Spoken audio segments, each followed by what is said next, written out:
हरियाणा में कोरोना के हालात बिगड़ते ही जा रहे हैं। हर दिन सामने आ रहे आंकड़े सभी को डरा रहे हैं।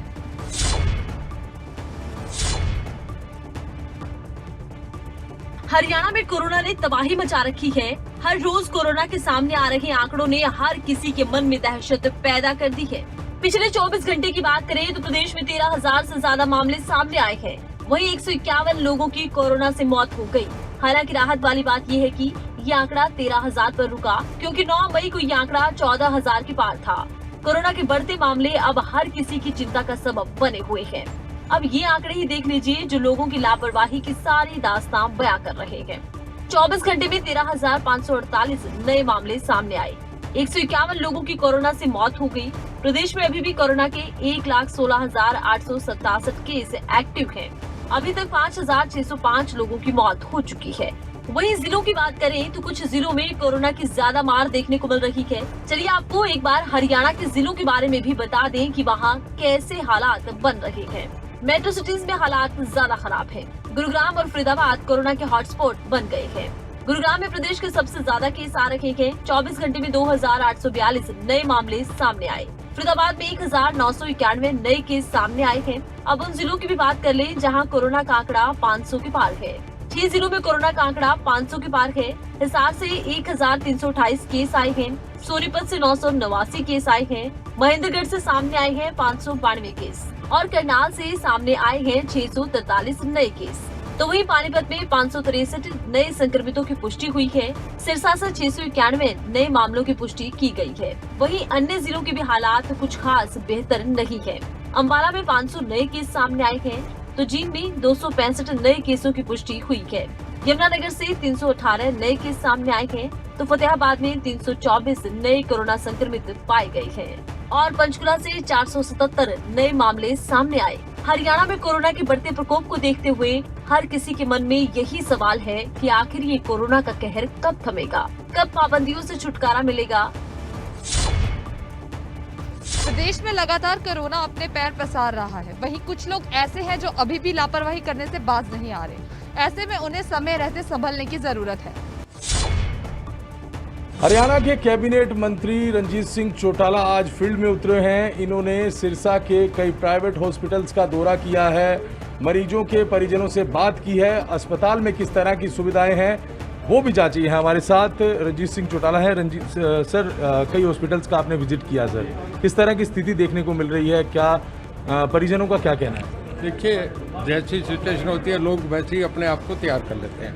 पहले दिन तो बहुत ज़्यादा लोगों में ये था, पहले 2-3 दिन भी ऐसा रहा। अब लोग समझ रहे हैं कि सरकार भी कंट्रोल करती जा रही है। ऑक्सीजन की एक तो प्रचार बहुत ज़्यादा है, हालांकि मैं समझता हूँ दिक्कत है, पर ऐसा नहीं है कि बिना ऑक्सीजन के कहीं कोई ऐसी घटना हुई हो। हर जगह ऑक्सीजन लोगों को ये रहता है, जो बीमार होता है वो समझता है अपनी सिक्योरिटी के लिए एक ऑक्सीजन सिलेंडर उसके पास स्पेयर रहना चाहिए। वो एक साइकोलॉजिकल, आप होंगे, मैं होंगे, हर कोई आदमी ऐसे सोचेगा। पर आज तक सिलेंडर के बिना कोई इस तरीके की अनफॉर्चुनेट घटना पूरे शहर में कहीं भी नहीं हुई। रोज़ बढ़ रहा है, पहले 3 टन से था, अब हमारा 6.5 टन हो रहा है, अब शायद 7 टन भी हो जाएगा।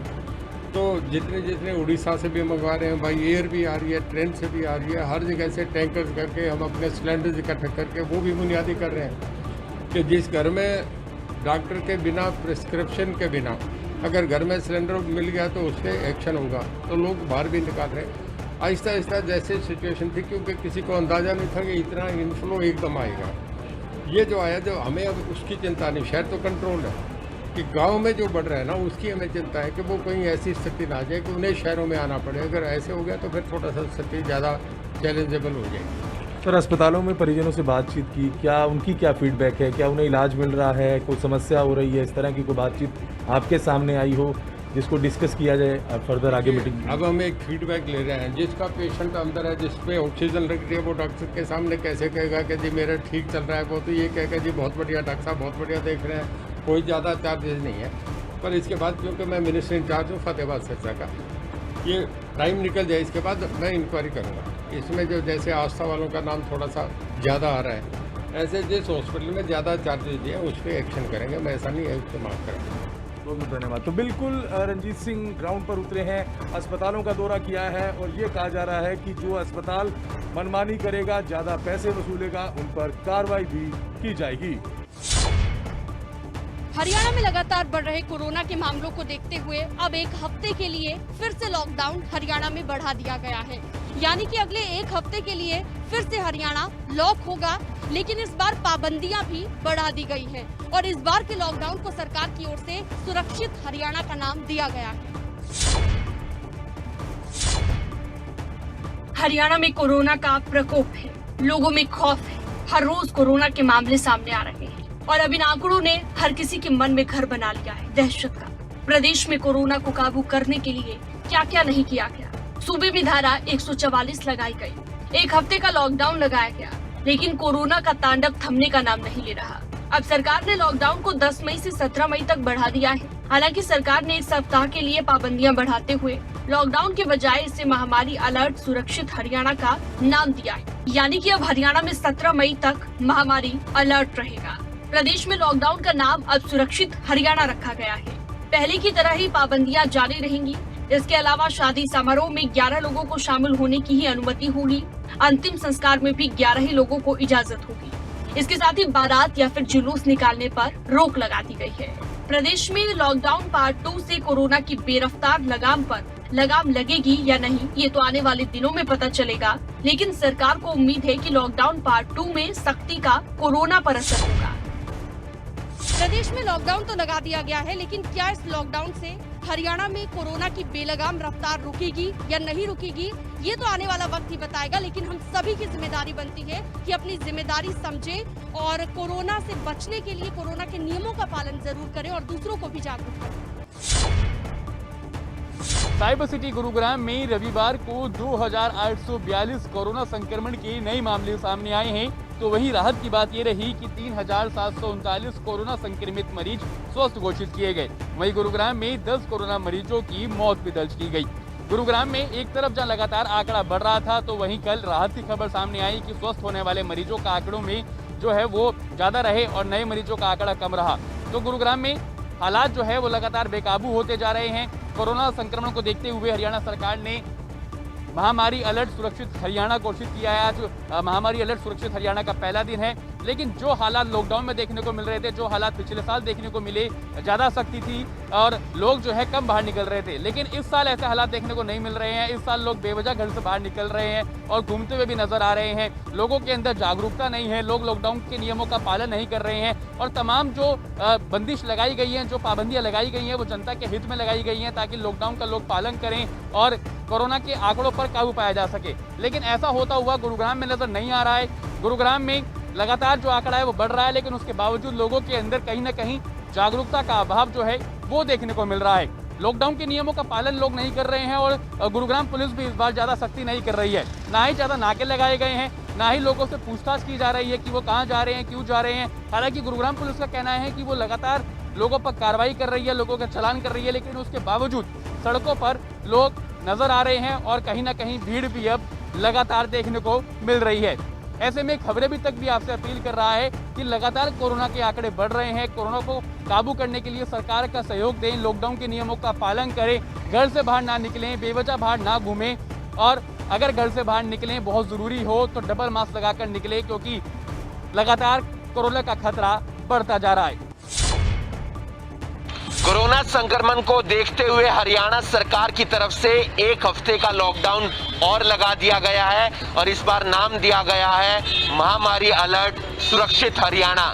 क्या हरियाणा सुरक्षित हो पाएगा? इस समय हम आपको करनाल के कमेटी चौक की तस्वीरें दिखा रहे हैं, जहां पर आप देख सकते हैं कि करनाल के जो लोग हैं वो एक स्थान से दूसरे स्थान जाते हुए नजर आ रहे हैं, यानी कि आवाजाही लगातार करनाल शहर में बनी हुई है। जिस तरीके से पहले संपूर्ण लॉकडाउन का पालन होता था, फिलहाल वैसा पालन करनाल शहर के अंदर नहीं होता हुआ नजर आ रहा है। चाहे दोपहिया वाहन हो या गाड़ी का इस्तेमाल लोग करते हुए नजर आ रहे हैं। अलग अलग नाकों पर, चौक चौराहों पर पहले पुलिस तैनात रहती थी, आज पुलिस की संख्या उतनी भी देखने को नहीं मिल रही है। हालांकि जो गैर जरूरी सामान की दुकानें हैं वो बंद है और जरूरी सामान की जो दुकानें हैं वही खुली हुई हैं। कोरोना के मामले लगातार बढ़ रहे हैं। करनाल के अंदर अगर पॉजिटिविटी रेट की बात की जाए तो थोड़ी सी जो इम्प्रूवमेंट है वो जरूर हुई है, यानी कि पॉजिटिविटी रेट घटा है और रिकवरी रेट बढ़ा है। पहले 800 के आसपास मामले सामने आ रहे थे, अब 600 के आसपास मामले सामने आ रहे हैं। अगर इस लॉकडाउन का अच्छे तरीके से पालन किया जाता है तो शायद रिकवरी रेट और अच्छा और बेहतर हो सकता है और जो लगातार मामले बढ़ रहे हैं उनमें गिरावट देखने को मिल सकती है। देखना ये होगा कि प्रशासन इस सुरक्षित हरियाणा को कितना बेहतर बना पाता है, क्योंकि अगर लॉकडाउन का अच्छे तरीके से पालन होगा तभी कोरोना को फैलने से रोका जा सकेगा।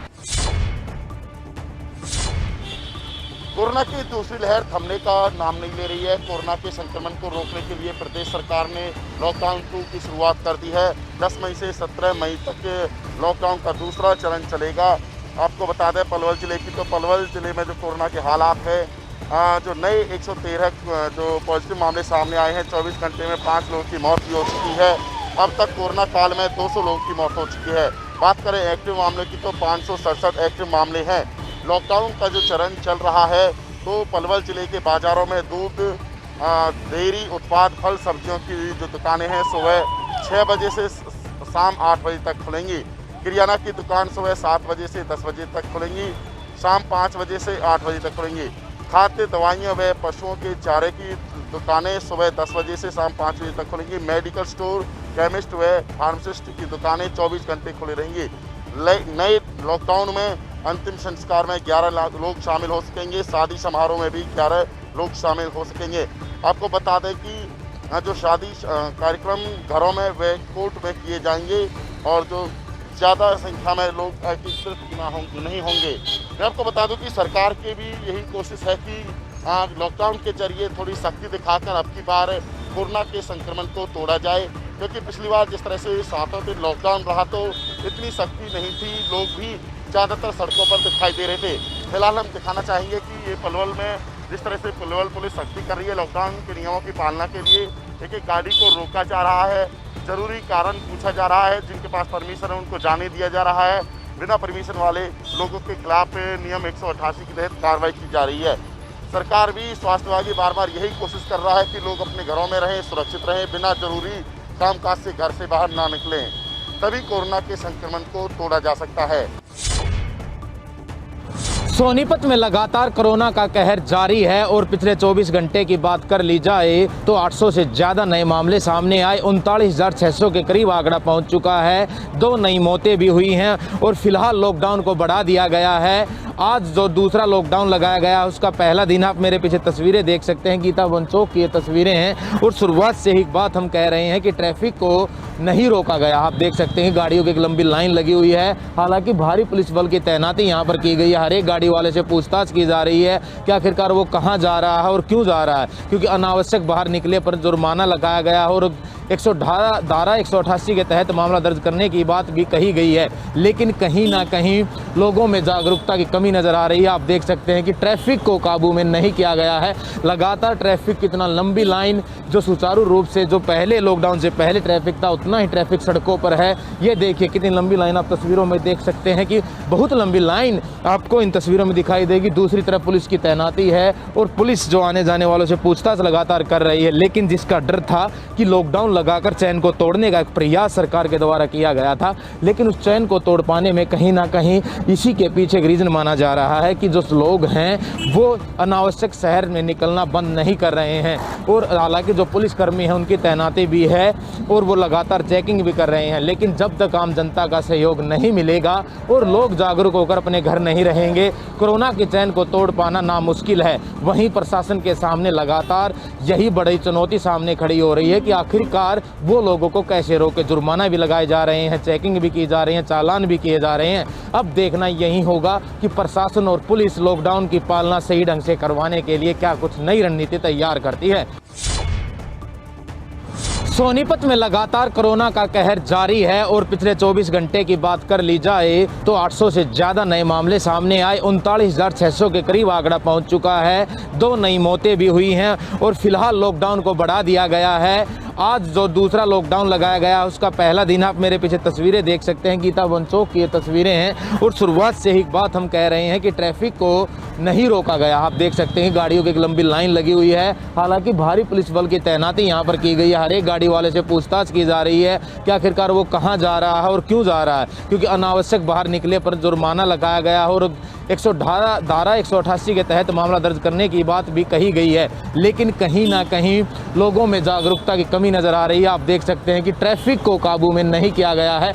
लगातार ट्रैफिक कितना लंबी लाइन, जो सुचारू रूप से जो पहले लॉकडाउन से पहले ट्रैफिक था उतना ही ट्रैफिक सड़कों पर है। ये देखिए कितनी लंबी लाइन, आप तस्वीरों में देख सकते हैं कि बहुत लंबी लाइन आपको इन तस्वीरों में दिखाई देगी। दूसरी तरफ पुलिस की तैनाती है और पुलिस जो आने जाने वालों से पूछताछ लगातार कर रही है। लेकिन जिसका डर था कि लॉकडाउन लगाकर चैन को तोड़ने का एक प्रयास सरकार के द्वारा किया गया था, लेकिन उस चैन को तोड़ पाने में कहीं ना कहीं इसी के पीछे एक रीज़न माना जा रहा है कि जो लोग हैं वो अनावश्यक शहर में निकलना बंद नहीं कर रहे हैं। और हालांकि जो पुलिसकर्मी हैं उनकी तैनाती भी है और वो लगातार चेकिंग भी कर रहे हैं। लेकिन जब तक आम जनता का सहयोग नहीं मिलेगा और लोग जागरूक होकर अपने घर नहीं रहेंगे, कोरोना की चैन को तोड़ पाना नामुश्किल है। वहीं प्रशासन के सामने लगातार यही बड़ी चुनौती सामने खड़ी हो रही है कि आखिरकार वो लोगों को कैसे रोके। जुर्माना भी लगाए जा रहे हैं, चेकिंग भी की जा रही है, चालान भी किए जा रहे हैं। अब देखना यही होगा कि प्रशासन और पुलिस लॉकडाउन की पालना सही ढंग से करवाने के लिए क्या कुछ नई रणनीति तैयार करती है। देश में कोरोना की दूसरी लहर ने कोहराम मचा रखा है। लगातार बढ़ते कोरोना संक्रमण के बीच आज 5वें दिन थोड़ी राहत देखने को मिली है। बीते 24 घंटे में कोरोना के कितने केस दर्ज किए गए, वहीं कोरोना से कितने लोगों की जान गई, देखिए इस रिपोर्ट में। कोरोना की दूसरी लहर के कहर से हर कोई वाकिफ है। लगातार 4 दिनों से देश में कोरोना संक्रमितों का आंकड़ा 4 लाख के पार जा रहा था। लेकिन अब देश में कोरोना मामलों में थोड़ी सी राहत देखने को मिली है। नए आंकड़ों के मुताबिक देश में 3.5 लाख के पार नए केस सामने आए हैं, जो पिछले दिनों की तुलना में काफी कम हैं। 24 घंटे में कोरोना के 3,66,161 नए मामले सामने आए हैं। हालांकि मौत के आंकड़ों में अभी भी कमी देखने को नहीं मिल रही। साथ ही राहत की बात ये है कि करीब 3.5 लाख मरीज ऐसे हैं जो कि रिकवर भी हुए हैं। बहरहाल कोरोना के बढ़ते मामलों को देखते हुए कई राज्यों में सख्ती बढ़ा दी गई है। कहीं पर कोरोना कर्फ्यू तो कहीं लॉकडाउन को आगे बढ़ाया गया है, जिसका असर अब धीरे धीरे देखने को भी मिल रहा है। 24 घंटे की अगर बात करें तो 3,66,161 नए मामले सामने आए हैं। साथ ही 3,754 मरीजों की कोरोना के कारण मौत हो गई। अब तक कुल मिलाकर 1,86,00,000 से ज्यादा मरीज रिकवर हो चुके हैं। हालांकि एक्टिव केस की संख्या बढ़कर 37,45,000 से ज्यादा हो गई है। अलग अलग राज्यों की अगर बात करें तो 24 घंटे में कई ऐसे राज्य हैं जहां पर बड़ी राहत देखने को मिली। हालांकि मौत के मामले में अभी राहत देखने को नहीं मिल रही। सबसे पहले राजधानी दिल्ली की बात करें तो दिल्ली में केवल 13,336 नए केस सामने आए। वहीं 273 मरीजों की मौत हो गई। बिहार में 11,259 नए मामले सामने आए तो 67 मरीजों की कोरोना की वजह से जान चली गई। उत्तर प्रदेश में 23,333 नए केस सामने आए हैं और 296 मरीजों की मौत हुई। राजस्थान में यह आंकड़ा 17,921 है और 159 मरीजों की मौत हुई। हरियाणा में 13,548 नए केस सामने आए और 151 लोगों की मौत हुई। पंजाब में 8,531 नए मामले सामने आए और 151 लोगों की मौत हुई। महाराष्ट्र में 48,401 नए मरीज पाए गए हैं और 572 मरीजों की मौत हुई है। गुजरात में 11,084 नए केस सामने आए तो 121 लोगों की मौत हुई। उत्तराखंड में थोड़ी राहत देखने को मिली है। 5,890 नए केस सामने आए हैं। हालांकि मौत का आंकड़ा बढ़ गया है और 180 लोगों की मौत हुई है। हिमाचल प्रदेश में 2,904 नए केस सामने आए और 41 लोगों की मौत हुई। कोरोना की बढ़ती रफ्तार पर रोक लगाने के लिए बंदिशें बढ़ाई जा रही थी और इसका थोड़ा बहुत असर देखने को मिल रहा है। हालांकि सख्ती के बावजूद भी लोगों की लापरवाही देखने को मिल रही है। ऐसे में लोगों से लगातार राज्य सरकार की तरफ से अपील की जा रही है कि वो एकजुट हों और नियमों का पालन करें। बेकाबू कोरोना की रफ्तार को रोकने के लिए सरकार तरह तरह के प्रयास कर रही है। ऐसे में लोगों से उम्मीद की जा रही है कि वो भी अपनी जिम्मेदारियों को समझे और कोरोना नियमों का सख्ती से पालन करें। कोरोना के बढ़ते प्रकोप को देखते हुए हरियाणा रोडवेज ने सराहनीय कदम उठाया है। हरियाणा रोडवेज की कुछ बसों को स्पेशल एम्बुलेंस के तौर पर तैयार किया जा रहा है। देश में बढ़ता कोरोना का प्रकोप, ऑक्सीजन की किल्लत से कर रहा था देश और हर बीतते पल में टूटती उम्मीदों की डोर। मरीज इलाज के लिए तरस रखे गए, सांसों की डोर जाने कब छूट जाए कोई नहीं जानता। ऐसे हालात में भी कुछ लोग ऐसे हैं जो आपदा को अवसर बनाने में लगे हैं। इस गंभीर स्थिति में भी अपनी जेबें भर रहे हैं और जिस भी तरीके से हो सके आम लोगों से ज्यादा पैसा वसूल रखेंगे। जिसके बाद अब हरियाणा रोडवेज का सराहनीय कदम सामने आया। कोरोना के बढ़ते मामलों को देखते हुए हरियाणा रोडवेज बसों में स्पेशल एम्बुलेंसें तैयार की जा रही हैं। इसी बीच एम्बुलेंसों का बढ़ता किराया भी आम जनता के लिए परेशानी का सबब बन रहा है। जिसके बाद अब हरियाणा रोडवेज का सराहनीय कदम सामने आया। कोरोना के बढ़ते मामलों को देखते हुए हरियाणा रोडवेज बसों में स्पेशल एम्बुलेंस तैयार करवा रखी है। वहीं सिरसा जिले में तो एक बस बनकर तैयार भी हो गई है, जिसकी तस्वीरें आप देख सकते हैं। बस में मरीजों के लिए बेड लगाए गए हैं, ऑक्सीजन सिलेंडर रखे गए हैं। वहीं 3 और बसों को तैयार किया जाना है, जिसके बाद 4 बसों में 16 मरीजों को लाने ले जाने की व्यवस्था हो पाएगी।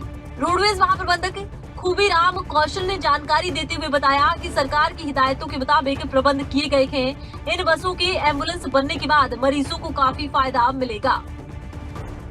तो हमने गाड़ियों में सीट रिमूव कर दी है और उनकी जगह हम ये सीटें बनाई हैं, जिसमें चार जो है ना ये पेशेंट के लिए स्पेस दिया गया और चारों को इंडिविजुअल अलग से सिलेंडर दिए गए हैं। ये सीएमओ साहब की तरफ से सिलेंडर प्रोवाइड करवाए गए हैं और बाकी जो भी इक्विपमेंट लगेगा वो हॉस्पिटल की तरफ से लगेगा। जो भी एक्सेसरीज होंगी कोविड-19 को देखते हुए वो सारा सिस्टम इसमें लागू होगा। कोरोना संकट के बीच हरियाणा रोडवेज द्वारा बनाई जा रही स्पेशल एम्बुलेंस के जरिए उन लोगों को फायदा मिलेगा जो लोग एम्बुलेंस की कमी के होने के चलते अस्पतालों में नहीं पहुंच पाते। टीकरी बॉर्डर पर किसान आंदोलन में शामिल होने आई युवती के साथ रेप के मामले में अब नया मोड़ सामने आया है। फिलहाल पुलिस ने 6 आरोपियों के खिलाफ एफआईआर दर्ज की है।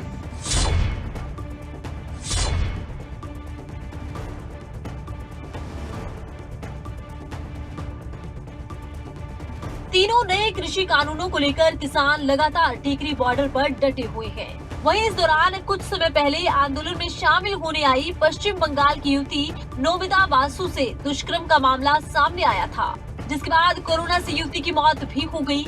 हालांकि मौत से पहले कई दिनों तक युवती से दुष्कर्म का ये मामला गर्भ था, लेकिन मामले में किसी तरह की कार्रवाई अमल में नहीं लाई गई। वहीं किसान नेता भी लगातार इस मामले से पल्ला झाड़ते रहे। अब मामले ने नया मोड़ ले लिया। मृतक युवती के माता पिता टीकरी और सिंघू बॉर्डर पहुंचे, जहां उन्होंने बहादुरगढ़ शहर थाना क्षेत्र में मामला दर्ज करवाया है। मामले में मृतक युवती से दुष्कर्म समेत विभिन्न धाराओं में 6 लोगों के खिलाफ केस दर्ज किया गया। इनमें 4 किसान नेता और 2 आंदोलन से जुड़ी महिला वॉलंटियर शामिल हैं। ये आरोपी टीकरी बॉर्डर पर किसान आंदोलन में पूरी तरह से सक्रिय रहते थे। वेस्ट बंगाल की रहने वाली थी। 11 तारीख को दिल्ली है।